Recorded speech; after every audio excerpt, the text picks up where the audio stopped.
I locked the doors. I set the alarm. I knew I was the only one in the house until I heard the footsteps right above my head. Here are 3 true horror stories from people who realized they were never actually alone.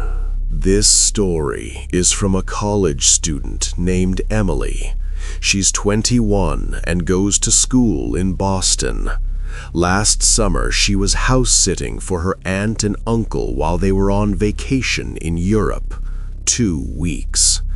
The house was in a quiet suburb outside the city.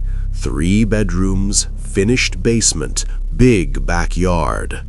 Her aunt left detailed instructions: water the plants, feed the cat, bring in the mail, check the security system every night. Easy job, and Emily got paid $500. The first week went perfectly. Emily fell into a routine. She'd spend the days studying, the evenings watching TV with the cat. Around 10 p.m., she'd check all the doors and windows, set the alarm, go to bed in the guest room. The house was comfortable, quiet, nothing unusual. But on day 8, something changed. Emily came home from the library around 6 p.m. She unlocked the front door and immediately noticed something off. There was a smell. Not bad, just different, like someone had been cooking, but she hadn't cooked anything that day. She walked into the kitchen. A pan was in the sink, still wet, like it had just been washed. Emily hadn't used that pan. She lived alone and mostly ate takeout. She checked the rest of the house. Nothing else seemed disturbed. She convinced herself she'd used the pan and forgotten about it. Stress from finals, not sleeping well, it happened. She made dinner and tried to forget about it. That night, Emily was in the living room watching a movie when she heard the toilet flush upstairs. She muted the TV, listened. Water running in the bathroom sink. Then it stopped. Emily grabbed her phone and crept to the stairs. She called up, "Hello?" No answer. She climbed the stairs slowly. The bathroom door was closed. She was certain she'd left it open. She pushed it open. The bathroom was empty, but the sink was wet. Water droplets still clinging to the faucet, and there was a towel on the floor, damp. She hadn't used that bathroom all day. Emily's hands were shaking. She called her aunt, no answer, left a voicemail. Then she called the police non-emergency line, told them what happened. They said they'd send an officer to check the house. The officer arrived 20 minutes later. He was polite but skeptical, searched every room, every closet, the attic, the basement. Nothing. No signs of forced entry, all windows locked. He told Emily she was probably just tired, imagining things. He left. Emily locked the door behind him and set the alarm. She didn't sleep that night, just sat on the couch with the lights on, waiting for morning. The next day, she noticed more things. A chair in the dining room was moved. She was sure it had been against the wall. Now it was pulled out slightly, like someone had sat there. A glass in the kitchen cabinet was in the wrong spot. She always arranged them by size. Now one was out of order. Small things, things she could explain away, but they kept happening. Every day, something new. On day 10, Emily decided to test something. Before leaving for class, she placed a hair across the basement door, an old trick she'd seen in a movie. If someone opened the door, the hair would fall. When she got home, the hair was on the floor. Someone had opened the basement door. Emily stood at the top of the basement stairs. The light was off down there. She flicked the switch. The basement was finished, carpeted, had a TV and a couch, storage room in the back. She walked down slowly. The main area was empty. She checked behind the couch. Nothing. Then she opened the storage room door and froze. There was a sleeping bag on the floor, a backpack, empty food wrappers. Someone had been living in her aunt's basement. Someone was still living there. Emily ran upstairs, grabbed her keys, ran to her car. She called the police from the driveway. This time, they took her seriously. 3 officers came. They found the man hiding in the crawl space behind the water heater. He was 26, homeless. He'd been breaking in through a basement window that didn't latch properly, coming and going while Emily was out, sleeping there, using the bathroom, eating food from the kitchen. The officers said he'd probably been there since before Emily arrived, maybe longer. They arrested him for breaking and entering. Emily packed her stuff and went to a hotel. Her aunt and uncle came home early. The police found out the man had been living in their house for 3 weeks. He knew their schedule, knew when they'd be gone. He'd been watching them. Have you ever felt like someone was in your house? Let me know what happened. All right, story number 2. This story comes from a guy named David. He's 29 and lives in Chicago. He works nights as a nurse at a hospital. His shifts run from 7 p.m. to 7 a.m. His girlfriend, Sarah, works normal daytime hours, so most nights she's home alone in their apartment. It's a 1-bedroom on the 3rd floor of an older building, 4 units per floor. Decent neighborhood. They'd lived there for 2 years without problems, but last October, things started happening. Sarah would hear knocking, not at the front door, at the bedroom window. They were on the 3rd floor, no balcony, no fire escape, just a straight drop to the alley below.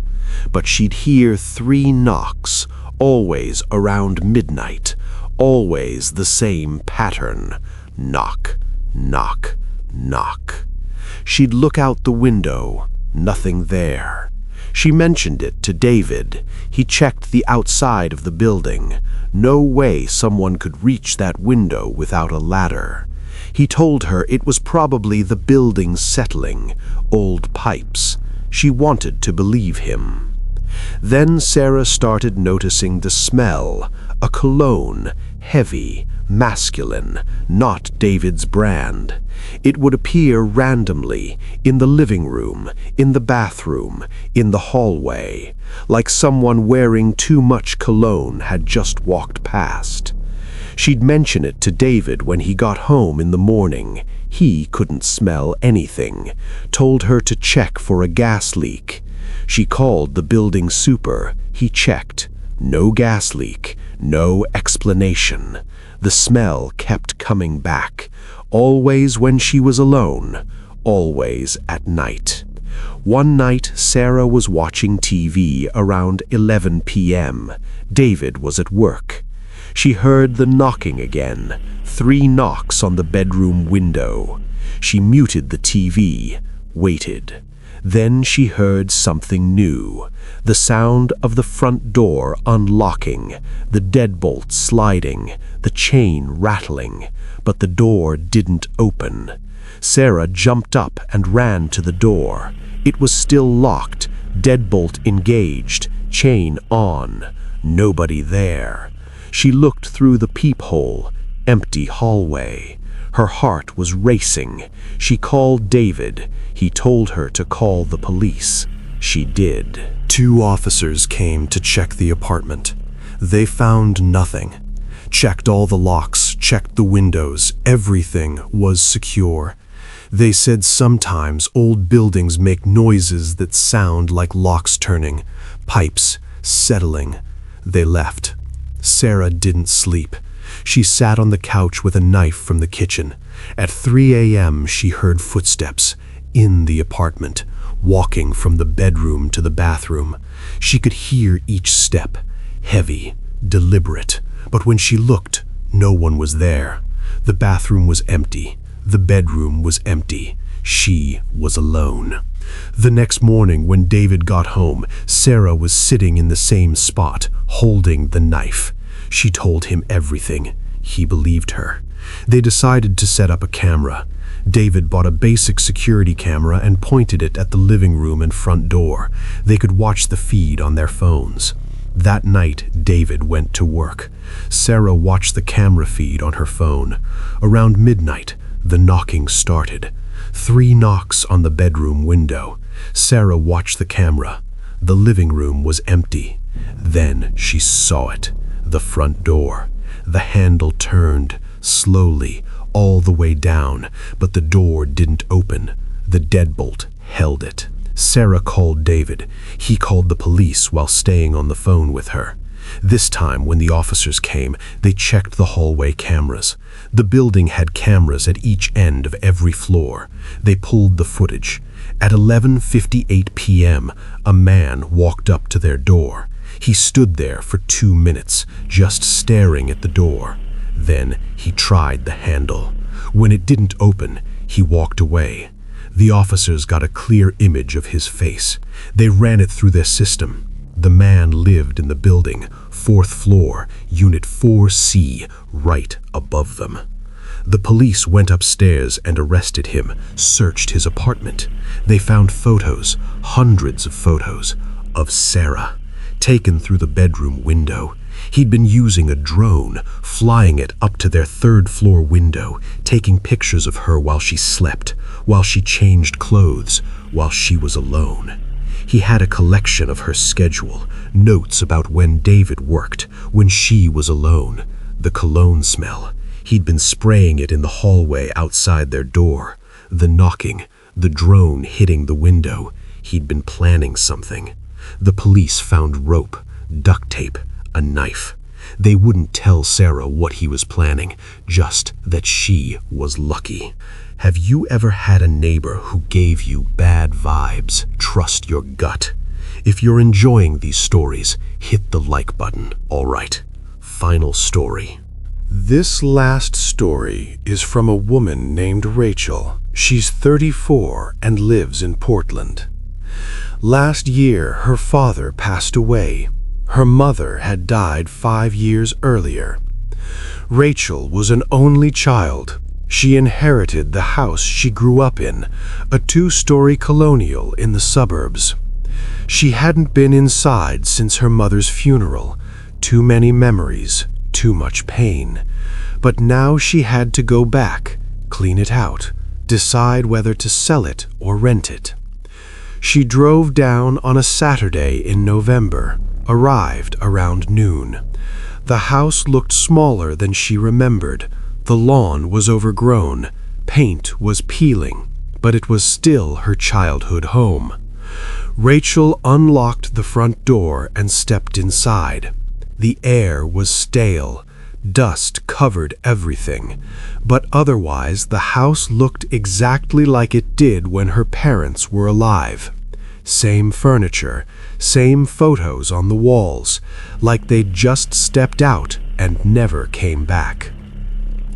Rachel spent the afternoon going through rooms, packing things, throwing things away, making piles of what to keep and what to donate. By 6 p.m., the sun was setting. Rachel realized she'd been so focused on cleaning that she forgot to eat. She decided to stay the night, get up early and finish tomorrow. She ordered pizza, found clean sheets in the linen closet, made up her old bedroom. It felt strange sleeping in her childhood bed at 34. The room was exactly as she'd left it when she moved out at 18. Posters on the walls, trophies on the shelf, like a time capsule. She ate pizza in her old room and scrolled through her phone. Around 9 p.m., she heard the front door open. Rachel froze. She heard footsteps in the entryway, heavy, adult footsteps, walking into the living room. She grabbed her phone, crept to her bedroom door, looked out. The hallway was dark. She could see the top of the stairs. The footsteps continued downstairs, walking from room to room. Rachel dialed 911, but didn't press call. She listened. The footsteps stopped in the kitchen. She heard the refrigerator open, close, heard water running in the sink. Then the footsteps started again, walking toward the stairs. Rachel ran back into her room, locked the door, called 911. She whispered to the dispatcher. Someone was in the house.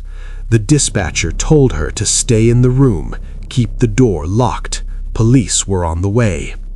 Rachel could hear the footsteps coming up the stairs, slow, one at a time. They reached the top, walked down the hallway, stopped outside her door. The handle turned, locked. Rachel was sitting on her bed, phone in one hand, a field hockey stick from her closet in the other. She watched the doorknob. It turned again, then stopped. Footsteps walked away, down the hall, into her parents' bedroom. The police arrived 7 minutes later. Rachel heard them enter the house, announce themselves. She unlocked her door and called out. They came upstairs, checked every room, the bathroom, her old room, her parents' room, empty.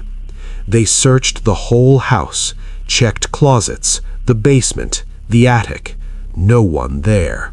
But they found something in the kitchen, a glass on the counter, still wet, like someone had just used it, and muddy footprints on the floor, leading from the back door to the stairs, then back to the back door. The back door was unlocked. Rachel was certain she'd locked it. The officers said someone had definitely been in the house. They checked outside, found footprints in the backyard leading to the fence. Then nothing. Whoever it was had jumped the fence and disappeared. They filed a report, told Rachel not to stay there alone. She packed her stuff and went to a hotel. The next day she came back with a locksmith and changed all the locks. She also had a security company install cameras, front door, back door, living room, upstairs hallway. She wanted to finish cleaning the house, but she wasn't staying overnight again. For the next week, Rachel would come during the day, clean for a few hours, leave before dark. But every time she checked the security cameras from her hotel, she'd see things.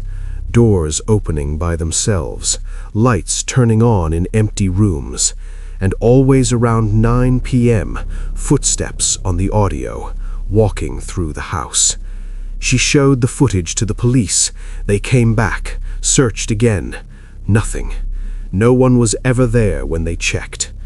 Rachel hired a private investigator, gave him the security footage. He watched it for hours, then called her with something disturbing. The footsteps on the audio. The investigator analyzed them, the pattern, the weight, the gait.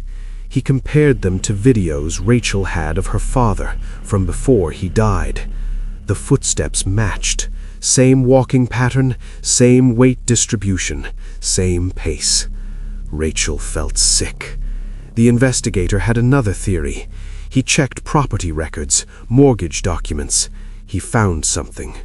The house had been foreclosed on 3 months before her father died. Her father had stopped paying the mortgage, stopped paying everything. The bank owned the house, but her father never told anyone, never left. The investigator believed someone had been living in the house, squatting.